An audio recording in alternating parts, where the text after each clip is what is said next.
India America tariff యుద్ధంలో కీలక పరిణామం చోటు చేసుకుంది. మోడీజీ ప్లీజ్ మీతో మాట్లాడాలనుకుంటున్నాను. I'm very glad to talk to you in upcoming days. నేను రానున్న రోజుల్లో డెఫినెట్గా మన ఇద్దరం కలుద్దాం, మాట్లాడుకుందాం. ట్రేడ్ బ్యారియర్కి సంబంధించిన విషయంపై ఇప్పటికే మన ప్రతినిధులు మాట్లాడుతూ ఉన్నారు. అవి ఒక కొలిక్కి వస్తాయి, మనందరం కూడా మాట్లాడుకుందాం అనే రకంగా డొనాల్డ్ ట్రంప్ మోదీని ఉద్దేశించి ట్వీట్ చేయడం చూసాం. అయితే దానికి ఇప్పుడు సమాధానంగా మన ప్రధాని మోదీ కూడా ట్వీట్ చేశారు, రిప్లై ఇచ్చారు. భారత్ అమెరికా నుంచి స్నేహితులు, భారత్ అమెరికా మంచి స్నేహితులు, మంచి పార్ట్నర్స్ అంటూ మోదీ ట్వీట్ చేశారు. ఒకసారి రెండు ట్వీట్లు చూద్దాం. సో ముందుగా డొనాల్డ్ ట్రంప్ ఏం ట్వీట్ చేశారో చూద్దాం. సో డొనాల్డ్ ట్రంప్ చేసినటువంటి ఆ ట్వీట్కి సమాధానంగా ఇప్పుడు మోదీ ట్వీట్ చేశారు, రిప్లై ఇచ్చారు. I'm pleased to announce that India and United States of America are continuing negotiations to address the trade barriers between our two nations. I look forward to speaking with my very good friend Prime Minister Modi in the upcoming weeks. I feel certain that there will be no difficulty in coming to a successful conclusion for both of our great countries. So I feel that there will be no difficulty in coming to a successful conclusion. ఒక successful conclusion తీసుకోవడం కోసం పెద్దగా ఏది కూడా difficult కాదేమోనని భావిస్తున్నాను అని చెప్పి మాట్లాడుతున్నారు ఆయన. ఒకవైపు ఈ ట్వీట్ చేశారో లేదో, ఇంకోవైపు నుంచి యూరోపియన్ యూనియన్ వైపుగా ఆయన ఒత్తిడి తీసుకొస్తున్నారట. యూరోపియన్ యూనియన్స్ పైన ఒత్తిడి తీసుకొచ్చి అక్కడ వారిపైన ట్యాక్సులు పెంచండి, టారిఫ్లు పెంచండి, మీరు భారత్ పైన చైనా పైన 100% టారిఫ్ పెంచేయండి అని చెప్పి మాట్లాడుతున్నారట. ఒకవైపు ఒత్తిడి తీసుకొచ్చు, ఇంకోవైపుగా దగ్గరగా రండి, మన ఇద్దరం స్నేహితులం అంటే ఎవడు నమ్ముతాడు, ఎవడు పట్టించుకుంటాడని అలా. సో ప్రస్తుతానికి ఇది చర్చనీయాంశంగా మారింది. దీనికి మోదీ ట్వీట్ చూద్దాం, మోదీ రిప్లై ఏమి ఇచ్చారో చూద్దాం. సో మోదీ రిప్లై చూస్తూ ఉంటే, India and the US are close friends and natural partners. I'm confident that hour trade negotiations will pave the path for unlocking the limitless potential of India-US partnership. Our teams are working to conclude these discussions at the earliest. I am also looking forward to speak with President Trump. We will work together to secure a brighter, more prosperous future for both of our people. ఇరు దేశాలకు సంబంధించి దేశంలో ఉన్నటువంటి ప్రజలకి ఒక మంచి ఉన్నతమైనటువంటి భవిష్యత్తు, వారికి అన్ని రకాలుగా సహాయ సహకారాలు లేకుంటే సెక్యూర్ అండ్ ప్రాస్పరస్ ఫ్యూచర్ భవిష్యత్తు గురించి, మన రెండు దేశాల భవిష్యత్తు గురించి మన ఇద్దరం కలుద్దాం, నేను కూడా చాలా ఎగ్జైటింగ్గా ఉన్నా కలవడానికి అని చెప్పి మోదీ మాట్లాడుతున్నారు. సో ఈ దెబ్బతో ఇరు దేశాల మధ్య వాణిజ్య సమస్యలు, వాణిజ్య పరంగా ఉన్నటువంటి అనేక రకాల ఇక్కట్లు మొత్తం ఫుల్ స్టాప్ పడ్డాయి అని అంటే డెఫినెట్లీ నాట్. ఎట్టి పరిస్థితుల్లో ఫుల్ స్టాప్ పడే అవకాశం లేనే లేదు. డొనాల్డ్ ట్రంప్ ఒకవైపు నుంచి మోదీని మంచి ఫ్రెండ్ అని మాట్లాడుతూనే గతంలో కూడా మాట్లాడుకోవచ్చు, Donald Trump is my good friend, but India is not an exemption, India అనేది ఎగ్జంప్షన్ కాదు అని చెప్పుకొచ్చారు ఆయన. Other like many other countries in the world, India is the same. ఇతర దేశాల మాదిరిగా ఇండియా ఏం ప్రత్యేకం కాదు కదా అని చెప్పుకొచ్చారు ఆయన. జూలై 8న బిగ్ ఈవెంట్ రాబోతోంది, బిగ్ డే అని మాట్లాడుకొచ్చారు. అవన్నీ పటాపంచలైపోయాయి. ఇప్పటికీ నేను ఈ వార్త చెప్పే సమయానికి ఇంకా ఆయన యూరోపియన్ యూనియన్స్తో కాన్ఫరెన్స్లో మాట్లాడుతూ ఇండియా అండ్ చైనా పైన టారిఫ్ పెంచమని చెప్పి ఒత్తిడి తీసుకొస్తున్నాడట. డొనాల్డ్ ట్రంప్ని ఎట్టి పరిస్థితుల్లో విశ్వసించాల్సిన అవసరం కానీ, విశ్వసించి పూర్తిగా నమ్మకంగా ఉంచేటువంటి వ్యక్తిగా కానీ పరిగణించకూడదు. ఆయన ఇప్పుడిప్పుడే మారుతున్నాడు, ట్వీట్ చేశాడు, మనల్ని దగ్గర తీస్తున్నాడని చెప్పి అనుకునేటువంటి ప్రతిసారి హీ ప్రూవ్డ్ అస్ రాంగ్, మనం తప్పు అనే రకంగా ఆయన మనల్ని ప్రూవ్ చేశాడు. సో ఇప్పుడు కూడా అదే జరుగుతోంది. ఓవైపు ఈ రకంగా ట్వీట్ చేస్తూనే ఇంకోవైపుగా వెన్నుపోటు పొడిచే ప్రయత్నం డొనాల్డ్ ట్రంప్ చేస్తూ ఉన్నాడు. సో ఏదేమైనా రెండు దేశాల మధ్య వాణిజ్య వ్యాపార రంగాలకు సంబంధించినటువంటి ఒడిదుడుకులని క్లోజ్ చేసుకుందామనే ఆలోచన డొనాల్డ్ ట్రంప్ కనుక ఉంటే, ఏ ఇతర దేశంతో కూడా భారత్ని పోల్చడాలు, శత్రు దేశాలతో భారత్ని పోల్చడాలు, ఉగ్రవాదంతో ఉన్నటువంటి దేశాలతో భారత్ని పోల్చడాలు, ఇటువంటి తప్పుడు చర్యలు, పిచ్చి పనులు డొనాల్డ్ ట్రంప్ ఎప్పటికీ చేయడు. కానీ చేస్తూ మంచివాడు అని చెప్పే దాంట్లో ఎటువంటి అర్థం కూడా లేదు, ఎటువంటి అవకాశం కూడా లేదు.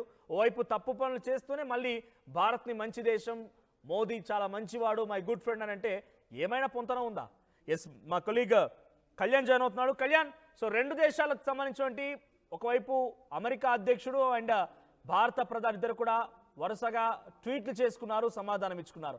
సో ఈ దెబ్బతో అమెరికా అండ్ భారత్ మధ్య ఉన్నటువంటి ఆ టారిఫ్ వార్ కంట్రోల్లోకి వచ్చే అవకాశం ఉందా? వాణిజ్య సంబంధించినటువంటి అడ్డంకులు తొలగిపోవచ్చు అంటారా? ఖచ్చితంగా ట్రంప్ దిగి రావాల్సిందే. ఖచ్చితంగా మనం ముందు కూడా డిస్కస్ చేసుకున్నాం. 2-3 రోజుల కింద కూడా ఆర్టీవీలో ఎక్స్క్లూజివ్ లో చెప్పాం, ట్రంప్ ఖచ్చితంగా దిగి వస్తాడు. ఎందుకంటే అక్కడ యూనివర్సిటీస్ కి సంబంధించిన ఎకానమిస్టులు, ఎకానమీకి సంబంధించిన అనలిస్టులు, అలాగే మాజీ ప్రధాని అయిన మాజీ ప్రెసిడెంట్ మన ఒబామా కూడా, వీళ్ళందరూ కూడా చెప్పుకొచ్చారు. మొత్తం మీద ఏంటంటే రానున్న రోజుల్లో ఎకానమీ పరంగా పెద్ద దెబ్బ పడుతుంది. భారత్ తో పెట్టుకుంటే తట్టుకోలేము మనము.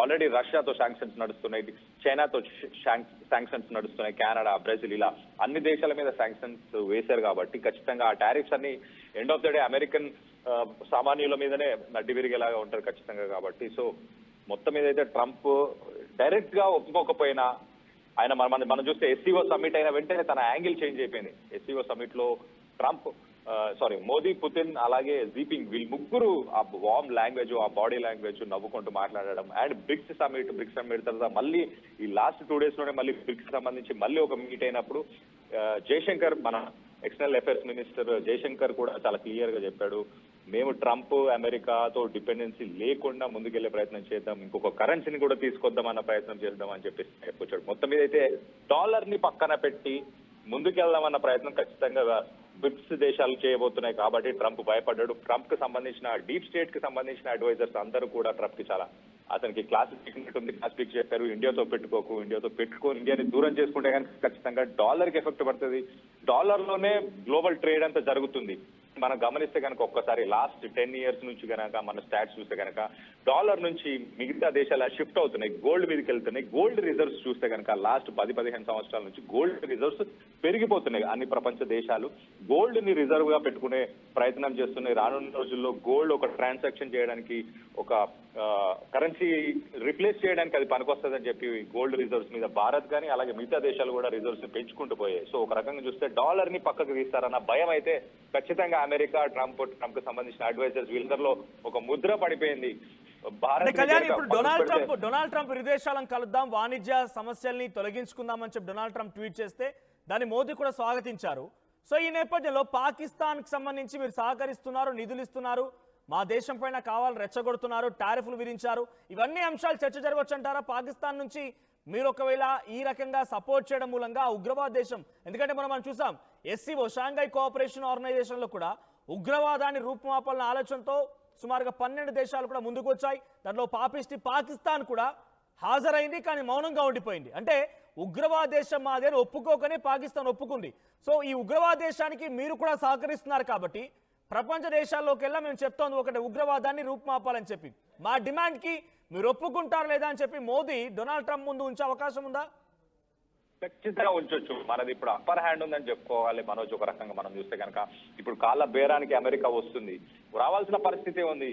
నేను అదే పాయింట్ మళ్ళీ చెప్తున్నాను ఇంకొకసారి, ఏంటంటే డాలర్ ని పక్కన పెట్టే ఛాన్సెస్ ఉన్నాయి కాబట్టి అమెరికా భయపడుతుంది. డాలర్ ని పెడితే అమెరికా సుప్రీం పవర్ గా ఉన్న ఆ పొజిషన్ ని కోల్పోయి మళ్ళీ ఇంకెప్పటికీ ఆ పొజిషన్ కి చేరుకోలేదు. కాబట్టి వాళ్ళు ఖచ్చితంగా అప్పర్ హ్యాండ్ మనది ఉంది. కాబట్టి మనం ఇప్పుడు ఎలాంటి డిమాండ్స్ పెట్టినా తలొగ్గాల్సిందే, ట్రంప్ దిగి రావాల్సిందే ఖచ్చితంగా. అంతకుముందు ఆయన చేసిన స్టేట్మెంట్స్ మనం చూస్తే 1-2 weeks నుంచి స్టేట్మెంట్స్ రోజు రోజుకి మారిపోతూ వచ్చాయి. ఆ ఈగో, ఆ పొగరు ఏదైతే ఉందో ఆ పొగరు చూపించడం అంతా తగ్గిపోయి ఇప్పుడు నా ఫ్రెండ్స్ అంటున్నా. అంతకుముందు డెడ్ ఎకానమీ, ఒక టెరిఫిక్ లీడర్ మోడీ అన్న ట్రంప్ ఒక వారం 10 రోజుల గ్యాప్ లోనే మాట మార్చేసి we are very good friends with India is very good economy, very good leadership అని చెప్పి ఇండియా గురించి కానీ మోదీ గురించి కానీ చాలా స్టేట్మెంట్స్ సోషల్ మీడియా మాధ్యమంలో ఇస్తున్నాడు. సో మొత్తానికైతే ఖచ్చితంగా మనం డిమాండ్ చేయొచ్చు, పాకిస్తాన్కి మీరు ఇచ్చే లోన్స్ కానీ లేకపోతే వెపన్స్ కానీ మిగతా రిసోర్సెస్ ఏమైనా వాటన్నిటిని తగ్గించాలి లేకపోతే తొలగించాలి అని మనం డిమాండ్ ఖచ్చితంగా చేయొచ్చు. ఎందుకంటే మన పక్కనే వాళ్ళని పెట్టి, అంటే ఇంతకుముందు చైనాకి ఇండియా కౌంటర్ వెయిట్ అని మనతో రిలేషన్ మెయింటైన్ చేశారు. ఇప్పుడు ఇండియాని కౌంటర్ వెయిట్ గా పాకిస్తాన్ చూపించడానికి ప్రయత్నం చేస్తున్నారు, పాకిస్తాన్ కి ప్రోద్బలం ఇస్తున్నారు అన్ని రకాలుగా. కానీ మొత్తానికి అయితే ట్రంప్ తగ్గాల్సిందే, డీప్ స్టేట్ వీళ్ళందరూ కూడా తగ్గి రావాల్సిందే. ఆల్రెడీ ఎంప్లాయ్మెంట్ రేట్ పడిపోయింది అమెరికా మొత్తంలో, లోయెస్ట్ ఎంప్లాయ్మెంట్ రేట్ ఉంది. దాంతోపాటు వాళ్ళ ఎకానమీ, ఇన్ఫ్లేషన్ పెరుగుతుంది ఒక పక్కన. అక్కడ వాల్మార్ట్ కానీ లేకపోతే 7-Eleven కానీ ఇలాంటి స్టోర్స్ అన్నిట్లో కూడా స్టాక్స్ అన్ని కూడా ప్రస్తుతానికైతే నిలిపివేశారు, ఎవరు పర్చేస్ చేయట్లేదు. అండ్ ప్రైజెస్ అన్ని ఇంక్రీజ్ అయిపోతున్నాయి. రానున్న రోజులు కూడా ఇంకా ఇంక్రీజ్ అయ్యే ఛాన్సెస్ ఉంటాయి. సో అమెరికాని బిజినెస్ ట్రేడ్ కి వాడకుండా దాని ప్రత్యామ్నాయాలన్నీ ఇండియా అలాగే బ్రిక్స్ దేశాలు ఈ దేశాలన్నీ కూడా ప్రత్యామ్నాయాన్ని ఖచ్చితంగా వెతుకుతున్నాయి అండ్ ఖచ్చితంగా దానికి సొల్యూషన్ తీసుకొస్తాయి.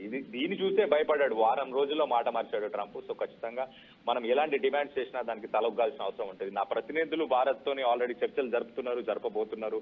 ట్రేడ్ టారిఫ్ కి సంబంధించిన నెగోషియేషన్స్ ఇవన్నీ జరుగుతాయని ఆయన చెప్పుకొచ్చాడు. ఇంతకుముందు ఏం చెప్పాడు, అసలు ట్రేడ్ టారిఫ్స్ నేను అసలు కాంప్రమైజ్ అయ్యేది లేదు, వాళ్ళ రేట్స్ ఎక్కువ, వాళ్ళ డెడ్ ఎకానమీ, ఇలాంటి మాటలు మాట్లాడాడు. మొత్తానికైతే 1 వీక్ లో ట్రాన్స్ఫార్మ్ అయిపోయాడు.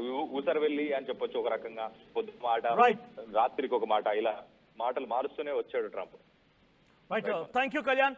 సో మొత్తంగా అటు